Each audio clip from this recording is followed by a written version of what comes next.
8 to 9, where we bring you something relevant in sport. Today we're going to be talking rugby, but before I introduce my guests, I just want to say on behalf of myself and the family at ACTN, we want to extend condolences to Mr. Wayne Jackson, the head of MSP Prison, who was assassinated a couple of days ago. Only last week I was at MSP and we were really chatting, and I mean, it's sad that, you know, you could be talking to somebody one day and the next couple of days, you know, they're not here. But again, we want to say, I want to say, because I've been in the prison since around 2007, and I can speak for Mr. Jackson as one of the better officers at MSP. So, I mean, again, to his family and to his workers, condolences to them. The funeral will be tomorrow at 10 a.m. So if you can go there, please go out and support the family in this time of grief. Today we're going to be talking rugby. As I said, our ladies team recently came back from Barbados. That's the round 7 tournament in which they qualified for the Pan Am Games in 2019, placing second. And today we have a couple members of the team, and they'll be here for the next hour to share their experiences with us and to tell us what are the plans of the team and the organization going forward, because, you know, there's a lot of planning have to take place, a lot of training and camps, and you know how it is, and especially in this time when money seems to be a problem. So I guess they'll be telling us how they're going to go about raising funds, and well, we heard the government say they're funding our national team, so I guess they might not have to host any fundraisers, but that is left to be seen. Anyway, let me introduce first of all Kanisha Vincent. Kanisha? Yeah. Right, okay. Kanisha Vincent. Let me start with you, Christy. Right? You are the baby on the team because this was your first taste of international rugby. Welcome to ACTN. Thank you. Kanisha? Yeah. Just back from the USA, playing rugby in USA. From England. In England? Yeah. Okay, so we're going to talk a bit about that experience. And well, we have Kathleen Stevens, the vice captain. Most of us will know Kathleen. She was on the program a couple of months ago before you left for Barbados. Yeah. And we have Maria Thomas. As I always say, Maria is the person who really brought rugby to ACTN, so we always have to give credit where credit is due. Ladies, welcome to ACTN. And on behalf of myself and ACTN, congratulations on a job well done. There's a lot more to be done, but you all have qualified. Anyone of you all could jump in, anyone you could start at any time. But let's talk about the preparation before the actual tournament. What was that like before you all? Anybody? Well, we all had different experiences with the preparation because, as you mentioned, Kanisha was in the UK and I was in Canada playing. So. Oh yes, I forgot to mention with the Guardian Angels. Yes. Yes. So Christy and Kathleen were here. I don't know, Kathleen, do you want to start off with what the training was like here? It wasn't no easy road. I mean, everybody was training because we wasn't sure whichever 12 would make the final squad. So at the end of the day, we training as a team, but also you're competing with your teammates for a spot on the team. Leading up to the tournament, the training got extended. It was a bit difficult because, you know, fitness, game skills, and everything would boil down to being a member of the team. So it wasn't an easy road. The players that made the team worked very hard, and we all had confidence in ourselves. Well, I guess, Christine, you would have had to put in some extra work because, I mean, it was tough. because the other members were already on the team, previously, so the coaches would have a more, you know, in-depth look at them based on the experience. You are the baby on the team now. You have to convince now the coach that you're ready for the big times. So tell me about that experience and how it was for you. Well, first it was tough. It was really tough. Fitness was tough. It had days where I was coming to training actually, and I was like, boy, to hell with this fitness thing and this national team. But then I was like, no, Christine, you come too far. I mean, I was like nearly 2-something pounds. Yeah, and I come really far from losing the weight, and it was just fitness right through. So I said, nah, I come too far to just stop now. So even though it was tough, I had no choice but to keep going, and now, it gets even harder. You know, because there would still always be competition, so I just have to keep competing and most of the time I'd compete with myself. I know I'm at this fitness level, so I just have to graduate and keep moving on and trying to bring my fitness level to where I want it to actually be. So it was not easy at all. It was really, really tough. So I can't speak for anybody else, but for me it was tough, it was hard, and it was really a mental thing. What club locally you play for? Harvard. Okay, but tell me a bit about your entrance into the sport of rugby. How you got into the sport? Okay, it was really because I was weighing a lot. I didn't know I was getting into the sport of rugby actually. I was just weighing a lot, and I just wanted to lose the weight, and I had lost self-esteem. So I just wanted to lose the weight to start. And then I started the training. My sister actually played the sport, so she said, well, come on out and probably you'll lose some weight. So I was like, you know what, whatever, I just go out, train. And then I just started to lose the weight. But and then I was lose the weight? No, but why you choose rugby? I didn't know it was rugby. She just told me come out and train with them, I'd lose the weight. So because I had the support of my sister, I went right along. And then I was like, this is rugby.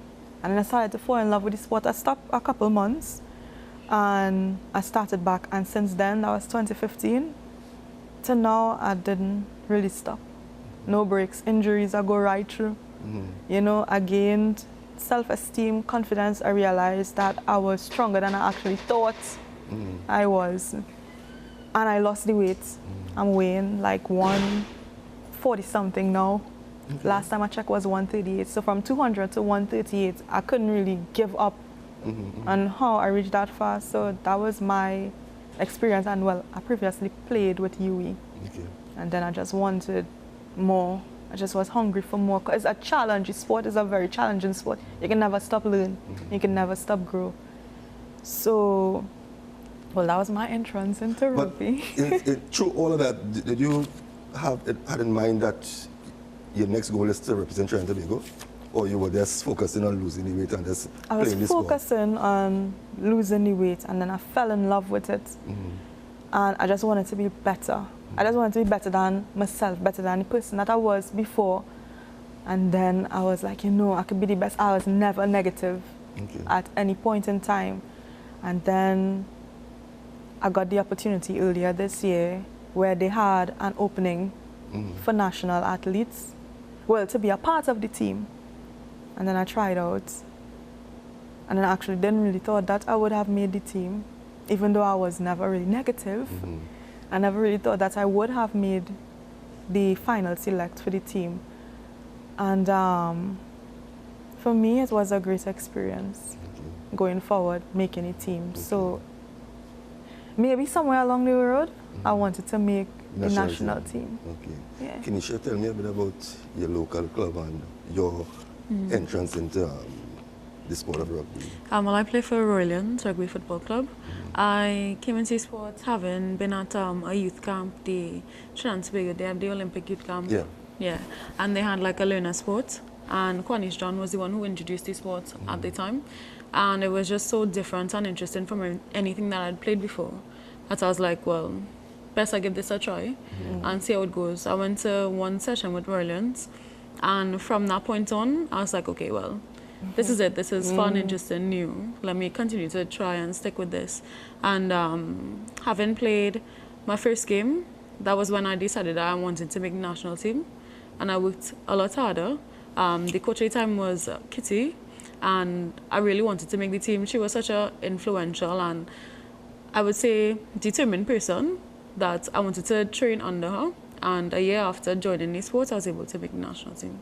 And how you end up in England playing rugby? Well, I actually, after finishing my bachelor's at UE, I applied for a master's scholarship with the government, and I ended up going to University of Portsmouth. And playing rugby, you don't ever want to stop. So wherever you go, you find a rugby team and play. So I was playing with the university team, and then I just wanted a better challenge. And because I was a sports scholar at the university as well, so the manager, the program really put me onto Harlequins, and I was able to go up there and train with them and play. What did you brought back from that experience abroad to the national team, to your game with the national team? I think that having played abroad, I understand the difference between where we are at now and where we could be. And what I'm trying to do as I am now is share with other people my experiences and try to just stoke the fire and give them the kind of determination that I think we need in order to get to where they are.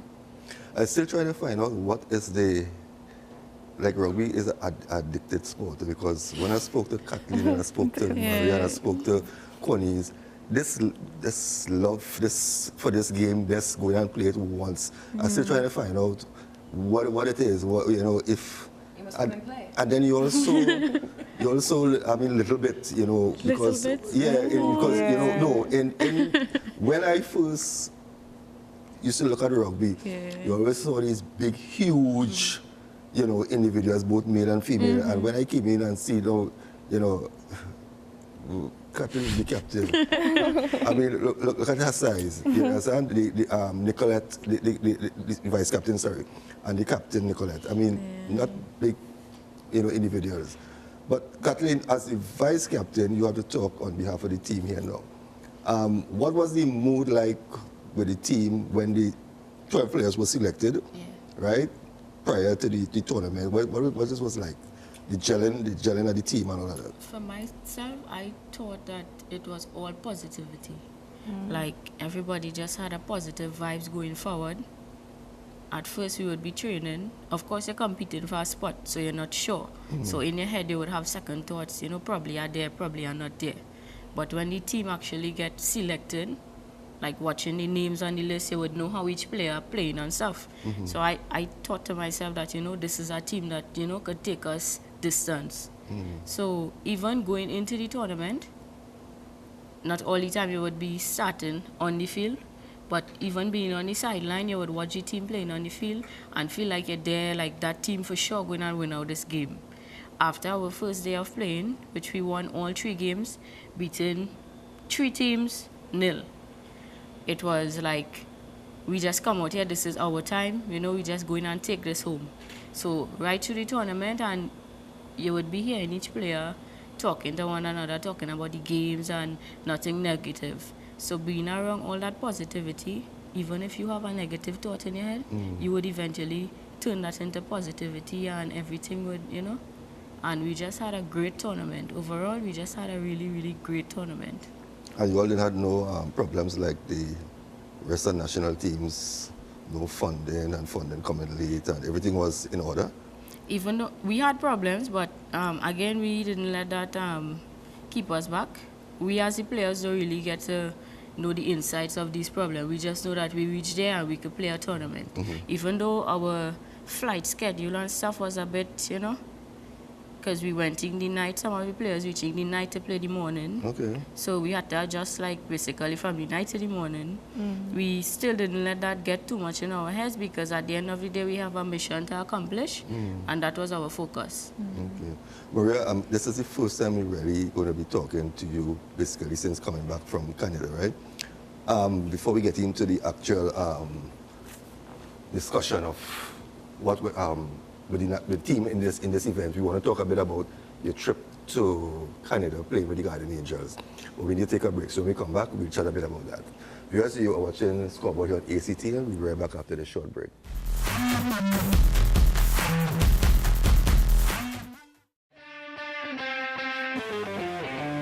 Welcome everyone to another edition of Football 101. Half season and things are looking gloomy for Madrid. Is a Chelsea fan. I only know one side of Manchester and it's red. I don't know about any blue side. Yes, I'm an Arsenal fan. That's very unfortunate. I love you, Messi. Mike, want to say thanks for... No! What are you gonna do? We bring the feel directly to your home.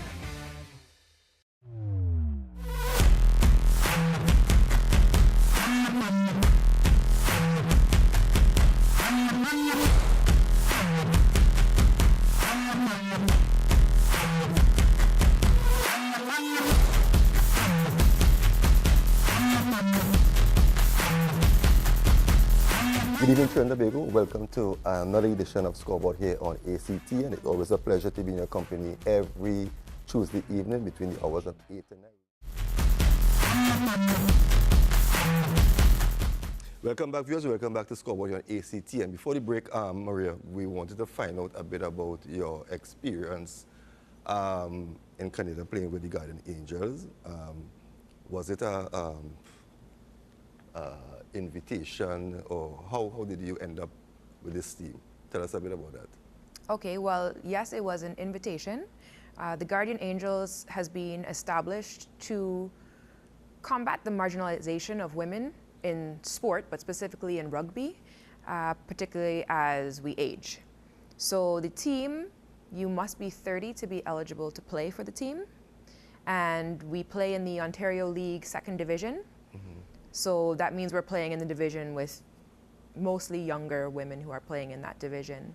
My club, UE, didn't have a 10s team this year, so when I got the invitation, I thought it would be perfect, and I've really missed playing 15s. So I took the opportunity and went to Canada to play this season there for 15s. It was an amazing experience because it was so many women who have missed playing rugby. Some hadn't played for 15 years. Some less time, but as you have a family and your work, it's hard to commit to training. And as a player, you feel really bad when you're missing training because it affects your team if you're not there. And this was one of the things that the women expressed, that they wanted to give everything to a team, but they just couldn't make 2 training sessions a week. So you could just go on the Saturdays and play. All of the women have experience playing rugby before, so that was a huge plus. It's not like we just had to teach anyone to play, and it was very inspiring for me to play with all of the women on the team, but also being the eldest person on the team here. It was really important for me to play with women who were older than me and to say, okay, I'm not doing fine for my age. I'm actually not doing fine for my age at all. I need to work way harder. Trust me, when someone who's 15 years older than you just sprints right past you and you're trying to catch up so that you can cover properly, it's a bit of an awakening, but it's one that I appreciated and I think was definitely part of what made me stronger for going on the tour this year. All right, now let's talk a bit about the 2 teams that qualify for the Pan American Games, the Pan Am Games, is Mexico and Trinidad and Tobago. You all came second to Mexico, right? Now, you all have beaten Mexico previously in tournaments, but this time around the tables. What was the reason that well, again, I'm coming back to you, Kathleen, as the leader, because as the second leader, in fact, on the team, where did you see that you all slipped up not being able to defeat a team that you all had already beaten, previously in previous meetings? I think that it was a lack of fitness for our team. Not that Mexico was way fitter than us, but Mexico is a team that always stick to their game plan. So from the time, a Trinidadian slip, they would use that as an opportunity to, put their points on the board. And, well, for the new players that came on the team, the experience they're getting now would be, an enhancement for later on. But lack of experience, I would say, and physical being. Even though I wasn't able to play in the semi-finals or the finals because I got banned in the previous game. You got a red card? Well, it's something like a red card, but it's off the pitch. Because, well, this tournament around, they had a viewing of officials off the pitch. So if they see that it had something in the game that the referee didn't see, they could call you afterwards for a hearing. And it had a play in the Jamaica game where I roll off the player, and they called me for a sighting. The player got injured, so you could say it's a ban. I got banned for 3 games, so I wasn't able to, you know, partake with the team for the semi-finals and the finals. But you was there to support? I was there to support, yeah. Okay. But from my scene on the sideline, I thought that it was fitness, lack of fitness for the team. So that is what we would be working on coming up to Pan Am Games. Well, that brings me to my next question, because most of our sporting teams in Trinidad and Tobago in various sports will qualify for a tournament, and then we will come back and just sit at home and just wait like about a month or 2 months before the actual tournament, then to pull the squad together and then to do all the magic to go into a tournament. Now that you all are back home, what are the plans leading up to this game next year? Well, Is there a program already in place, or you all haven't started yet? Take me through that. Well, we haven't taken a break as yet. Our training would be started back Wednesday. We would be going to Barbados in December for a tournament as the national team. And leading up to Pan Am next year, we have two tournaments as well. Hopefully it will be Costa Rica and Colombia. Local or abroad? Abroad. Okay. So we would be getting international experience to take us into Pan Am Games. Because right about now, the competition in Trinidad, I would say it won't really enhance the team, but you could still learn from it. Because the rugby season's ended, right? It has, well, no, sevens. Okay, Sevens now start. Okay. So beside our tournaments here, we would have tournaments abroad that would help us prepare for Pan Am Games. Yeah, because playing locally, you'll be playing with your club. Yeah. But as a team, you need to get that sort of journey together. Look, if you look back at the tournament where you all qualified, leading up to the Pan Am Games, where do you see the major concern is with the team, right, in order to go up there and really be, you know, up there with the rest of the team? Because you're not going to be meeting the top teams, right? It's not going to be like a walk in the park or the event in Barbados there. It's going to be a tougher tournament. Where do you see, in what area do you see that the preparation needs to be like 150%? I think the main thing is getting our full squad to train together as a team. And is that a problem at times? Because I guess members work too. Yeah. Right?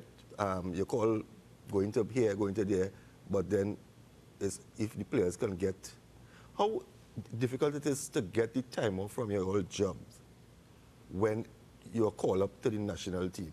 Is it your employer say, no problem, go ahead, or sometimes there's a little, you know, concern there?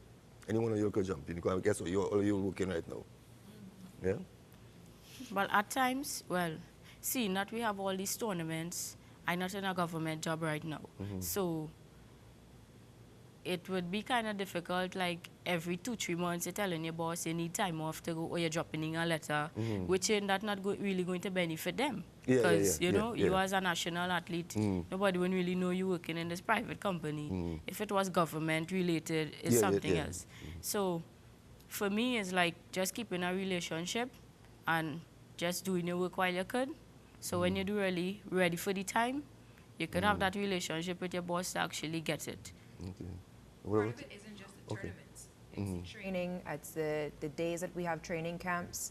So if your work is until 5 o'clock, but training starts at 5 o'clock, then is it every day you trying to duck out of work early? And then how does that reflect on the relationship that you have at work?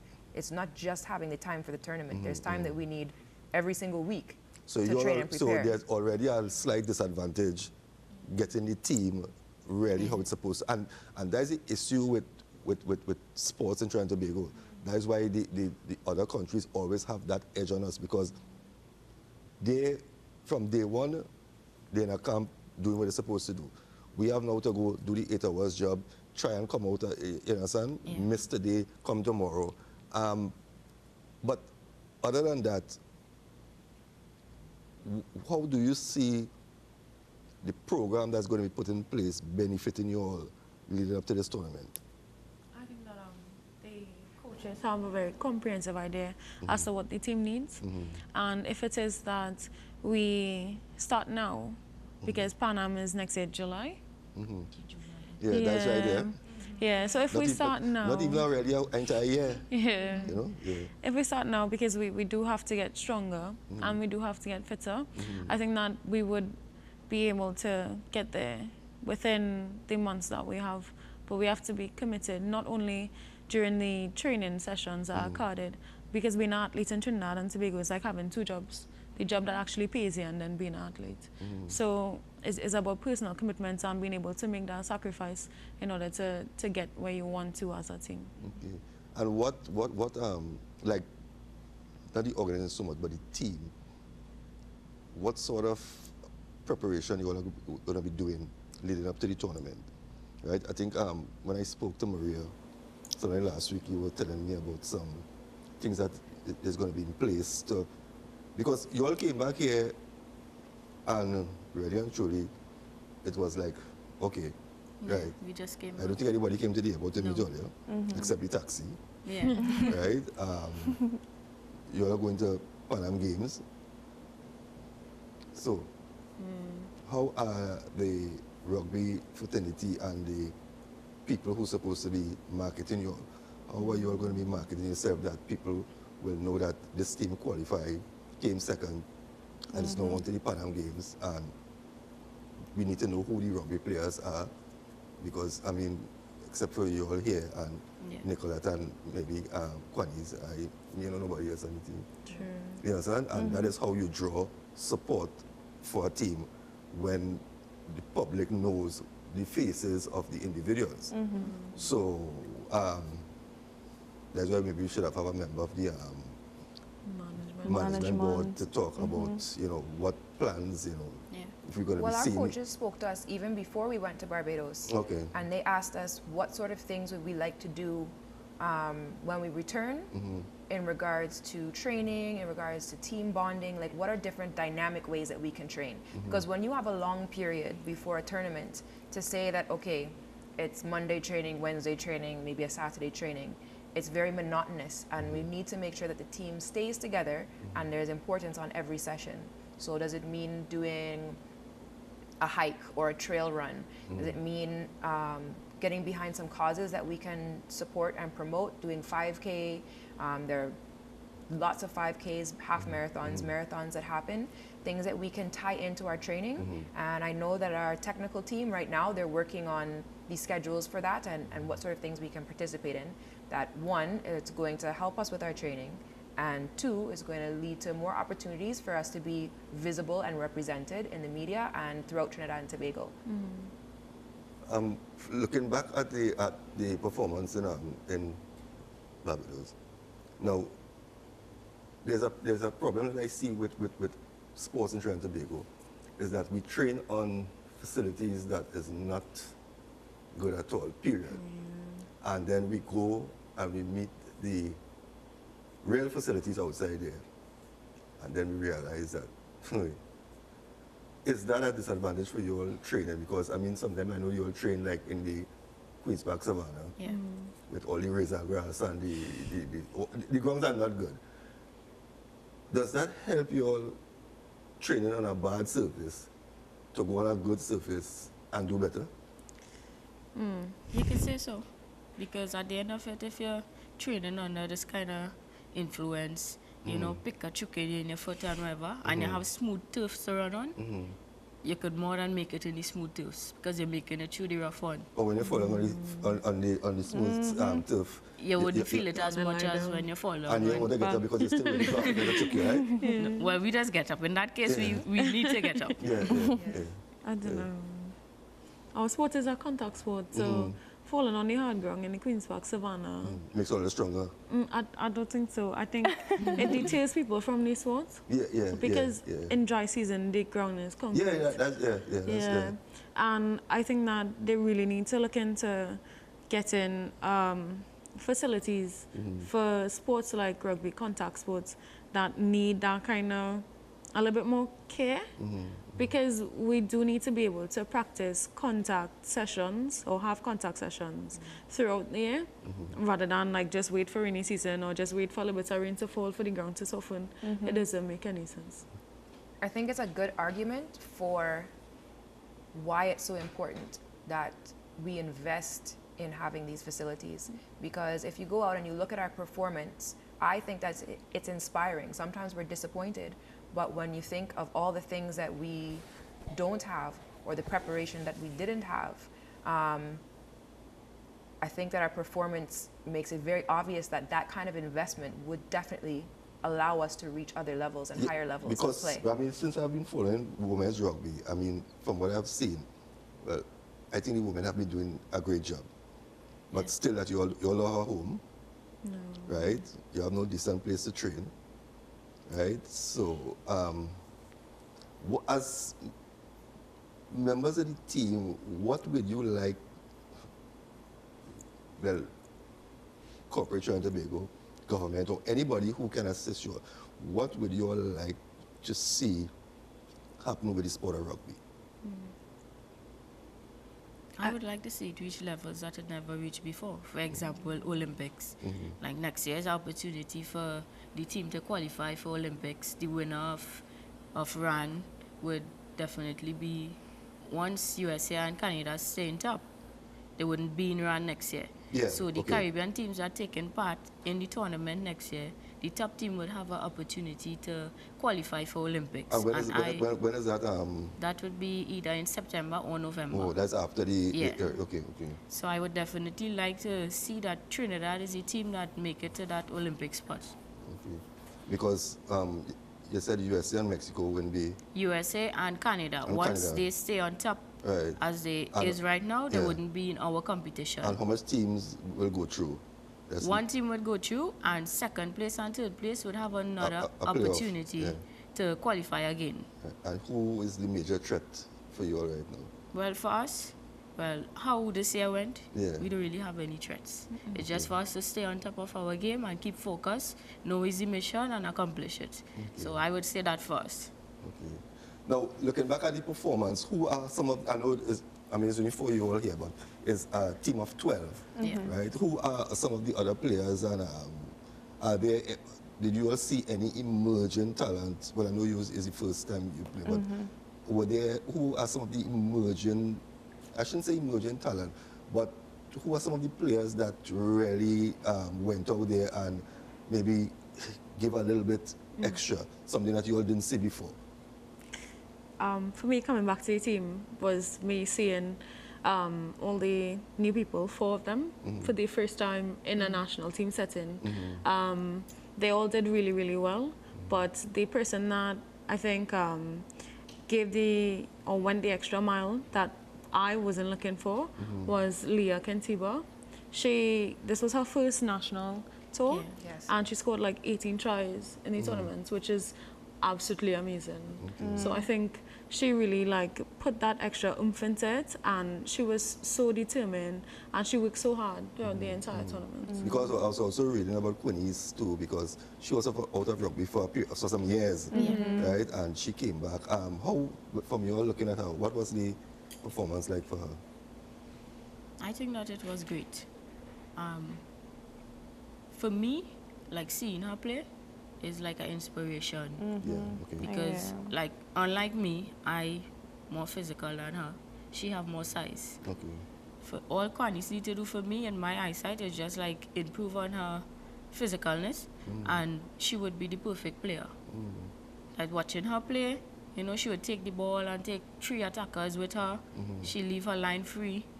She's just an amazing player to look at. Which was one of your hardest game in the tournament? The team that really, gave you all that extra. Jamaica. I would say Jamaica. Jamaica. But you all won that game, right? We draw. Okay. Our scores in the first day, drawing with Jamaica, and the second day caused us to be in front of them. Because the teams that we beat on the first day, we beat them by more points than them. So our main focus was seeing the games, how it's set up and everything, knowing what teams we have to beat by how much points, to make it through to the second day to finals. And that was our main focus. Now that with all the qualification and everything, you all have continued, putting female rugby on the map. Do you think that enough is being done to sensitize the community and the supporters of rugby that we can come out and really support you all? Because do you think that enough support is given to you all by the public? And what would you like to tell the public to encourage them? I see Maria laughing, so maybe Maria could answer this one. Well, first of all, the public needs to know that we're here. And how are you all going to do that? And I think things like marketing, things like branding, our manager got us awesome training tanks for the trip, which has scarlets. So even to know that that's the name of our team. Name now? It has always been our name, but nobody knows this because how do we promote it? How do we show it? We could hashtag Scarlets, but without having a visual to associate it with, it's difficult. So I think that that was a huge step in the right direction that generally took in getting the design and getting the shirts for us so that we could wear it. So whenever we're photographed, it's really fun to have your team name and say, yes, we're the Scarlets, and be able to represent like that. And I'm really excited because I know she has a lot of other plans that are going to help us have representation in the community. So when people see us, when they see Scarlets, they'll know that this is the women's rugby team that's going to Pan Am and all of these things, and it's really going to help with people knowing that we're here. And that's the first step, and from there the support will come.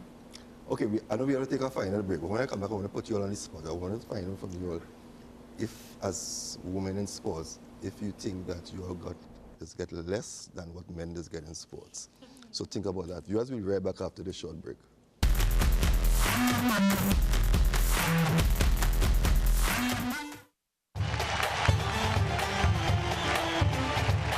You're now changing your question. What I would say, Steve, is this. But my first question was, roll back that tape. I made my debut for Crystal Palace against Tottenham Hotspur.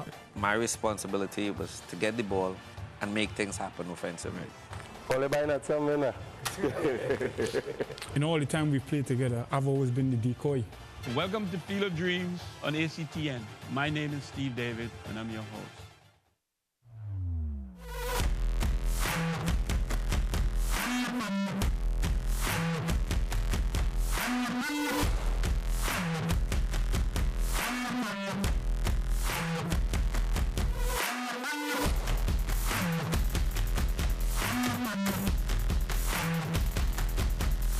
Good evening, Trinidad and Tobago. Welcome to another edition of Scoreboard here on ACT, and it's always a pleasure to be in your company every Tuesday evening between the hours of 8 and 9. Welcome to the new season of Football 101. I am your host, Joshua D'Amatos. Well, it's time for your weekly football news update. Hello, Messi. Fortunately, kiss the badge, kiss the badge. Oh, what's that? Welcome to this edition of the interview, and as you can see, I'm not alone on the set. I have Marcus, a Liverpool fan, and I have Shakir.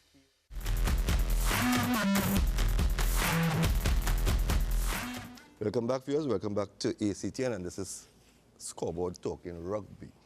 And for those of you who were sleeping, well, let's tell you all, the women's rugby team have qualified for the 2019 Pan Am Games, and that's what we're discussing. We have a few members of the team here. Now, I ain't sugarcoating anything. The women's rugby team does do better than the men, period. Right? That's my observation. Right? But let's talk generally sports. Right? Women in sports, do you all think that men teams in various sports get more assistance or more recognition than the women? Christine? Let's start with you. No, don't leave me to answer that. Huh? Well, with rugby, I know that the men get, but various sports I really can't tell. Maybe the experienced ones would know more than I would. I like how you you take yourself on. Let me ask you, Maria. No, because really and truly, when you look, okay, let's take football. Yeah. Look at the women's senior team, right? They left here, I think, 3 days before the actual day of competition, right? They didn't have a camp. I think 8 players were training in Trinidad, and the overseas players were training by themselves. All right. Now, look at the senior men's team. Every friendly or every game abroad, we never hear them get stranded. Okay? Right? So, I mean, when you look at it, and then it's not that you all are doing poorly, you all are doing well. Right? So the reason why I asked that question is because I want corporate Trinidad and Tobago, anybody viewing the program, right, to get to know you all and to be able that they can assist you all in going to that game. Because once you all don't have any issues, you're going to perform better. Yeah. Because believe it or not, you might not know of issues behind closed doors, but it tends to trickle down somehow to your performance. Now, we don't want anything disturbing you all going to the, right? So we need Trinidad and Tobago financially when you all are training, you know. And that is something that we need to know too. People need to know where you all are training, right? Because we don't want you just to support the team when you're playing a game. We want you to come out and show that support at the training.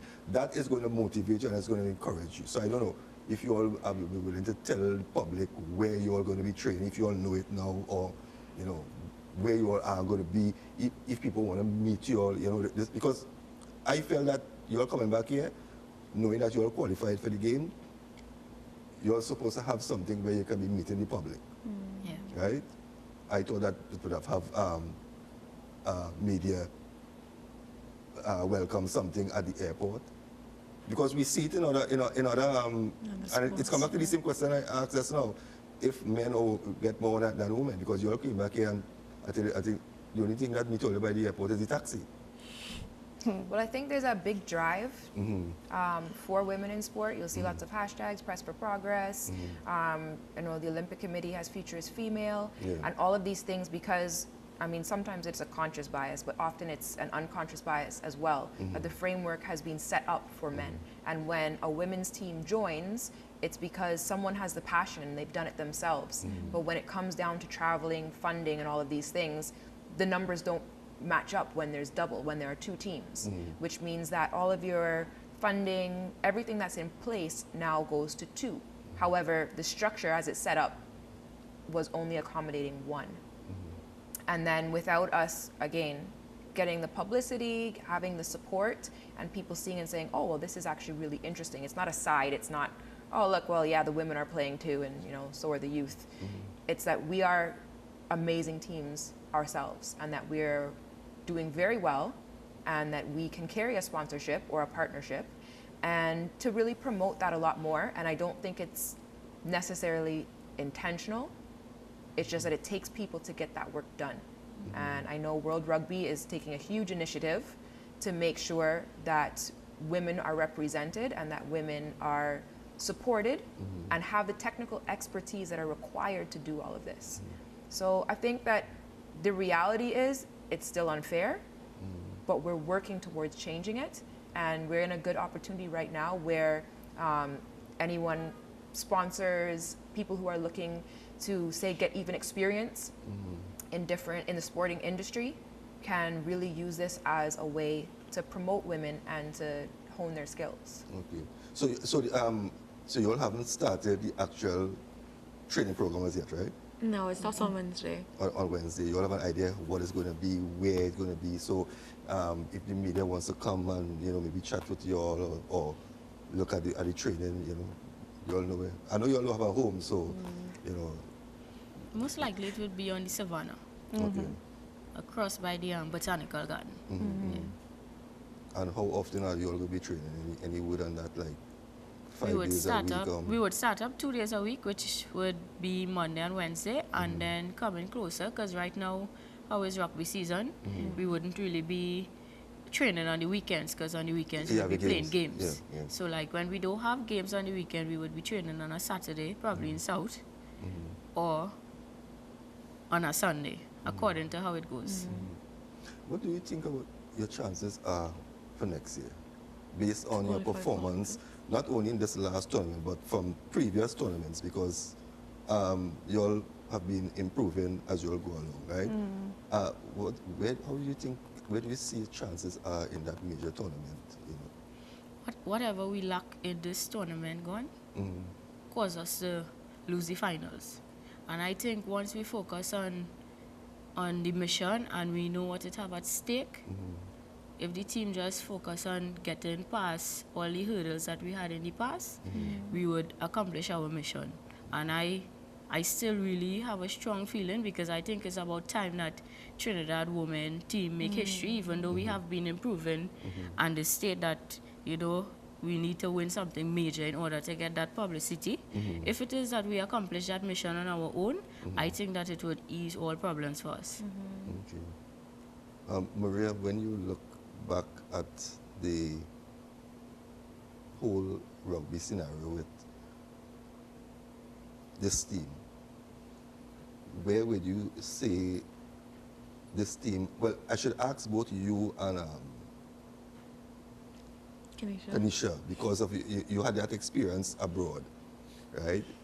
Where do you all see the level of this team in comparison to the level that is out there? I mean, you could talk on behalf of your experience, and you were in Canada. Where do you see us, you know? I was really pleased when I returned to training. The 15s was a pretty intense season. I got lots of tackling, so that was great. And to make the switch over to 7s, I was a little bit unsure, because I played a couple of 7 games before I came back, which I was very grateful for, because the pace is definitely much faster. And I was glad that I got that rude awakening over there, not when I came back to the national team. But the dynamic of the team was really, really good. The training session that I came into, there was good attendance. We, shortly after, had a training camp on the Sunday at UE. We had a lot of new faces, so people that I hadn't trained with on the national team before. And our technical team had us doing like a buddy system.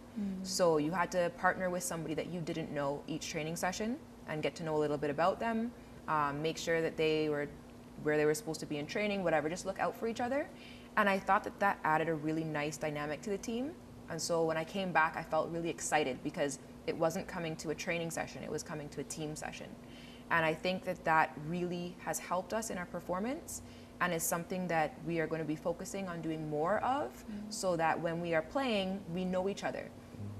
Yes, we communicate on this field, but we would also know how each player plays and where to expect them to be, so that that flow of movement can be a lot easier when we're playing. And when I think about the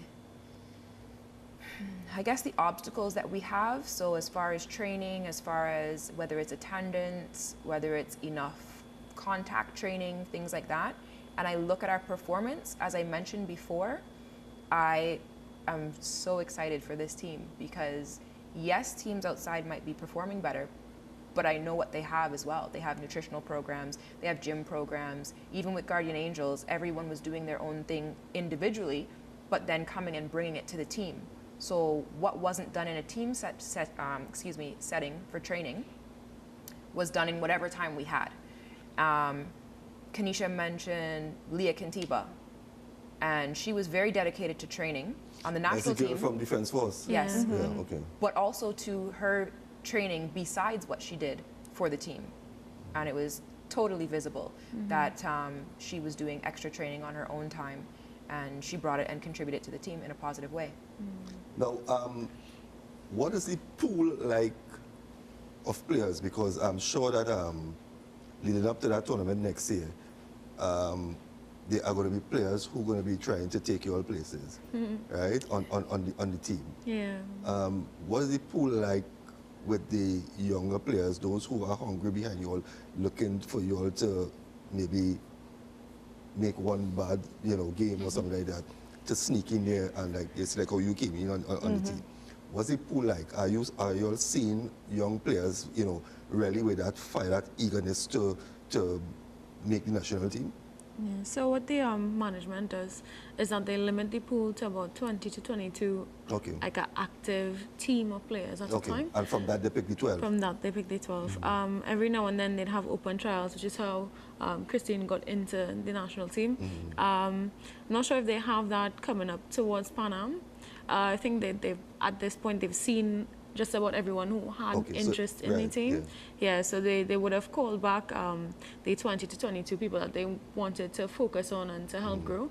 And so if you're not actually in the team already, you'd probably have to be really exceptional to then be called into the team. A lot of the younger girls have already made it onto the squad, like the Angel Cooper and Carlina. They would have been in the national squad that went to Barbados as well, and they're 18 and 17, is it? Yes. Or 19 and 18. So the younger girls, they do have that kind of passion for these sports, and they would have shown that in the last training camp that they had. Christine, is there additional pressure on you to maintain your place on this team, or you just don't no, I don't let that bother me, really. I just focus on being better. Okay. So, not really. If there is someone better, then by all means. Okay. Because really you are a team player. You are a team player. Yeah, and it's really about the team winning and being known, recognized, you know. So, in that case, no, not really. Okay. We just have about 5 minutes remaining on the program. Let's start with Maria. What would you like to tell Trinidad and Tobago and encourage us to support this team as you all go forward? Well, I would encourage Trinidad and Tobago to come out to the sevens tournaments that are coming up. Fixtures will be posted and it'll be on social media. It will be on the Trinidad and Tobago Rugby Football Union Facebook page. We also have Instagram and Twitter, which are used a little bit less. The sevens tournaments are a great way to learn about rugby, because the entire community of rugby of Trinidad and Tobago is all in one place, playing a lot of games. Sevens is a 15-minute game with the halftime, so you can pay attention that long. It's not 80 minutes that you are wondering what's going on with the ball. It's a really great way to learn about the sport, and all of the national players, both women and men, will be out there playing for their clubs. And I think that's a perfect opportunity to learn about rugby and to meet some of the national players. Kathleen? I would say to not only focus on when the team win a major tournament, but appreciate them now, because there's times that, you know, we desperate need of certain things, and, you know, if it's a pass around with a donation card or whatever, be it, just help support the team, because at the end of the day, we can't go there by ourselves and do it. We could do it, but we need the support and the help from our country. Okay, Kenisha? I'd say that we're here and we're doing something really exciting. We made history with Pan Am, and we have a really long way to go as a national team, and it would be really nice if people would get on board right now and take that journey with us. And Christine? I would say for women, to actually come out and view the sport. Women that have lost, based on my experience, women that have lost confidence, self-esteem, or even a sense of worth, to come out, see the sport, and know that you're stronger than you think. Know that even men, you know, you're fearless and you could be better than you actually was the day before. You know, so come out, support, give us the support, and give the team support, the team's support on the whole. And yeah, cool. Well, ladies, wasn't this a pleasure? Again, congratulations on a job well done. And I think that you're going to go out there next year and do your best. And I really hope that you all could, there's no issue with funding, because I don't know how much you all look at the budget, and they said that they're going to be funding all national teams. So your plane ticket done book already, right? So I really hope that nothing hinders you all from, you know, going. And that starts with from your training on Wednesday, you know, that who have to get time off from your jobs or whatever it is. Because I think that you're representing, it's not that you're doing it for a club, you're representing the country, right? And I think that people are supposed to have that level of, you know, whatever you want to call it, but we're supposed to be able to. I have an employee who plays for a Trinidad and Tobago team. You know, that should be something that my company is supposed to be, you know, we're aware of. And I'm proud to have an employee who represents the country, right? It's not that you're going to be taking time off 365 days. Maybe it's for a month before the tournament and whatever it is. So I would think that employers are supposed to be a bit lenient in, you know, offering you all that. Even as an employer, look for the opportunity. Exactly. It's an opportunity that you can support a national player. It's an opportunity that maybe you're in a position to support the national team. Exactly. And that can promote your use, business. And use that face to take advantage of my company too, you understand? So I'm really hoping that you all, you know, have a smooth sailing, because I know that based on that, you're going to do good. Right? So again, congratulations again. Thank you. Well, viewers, we have come to the end of another edition of Scoreboard here on ACT, and if you miss any part of this program, there is a repeat tomorrow at 1 p.m.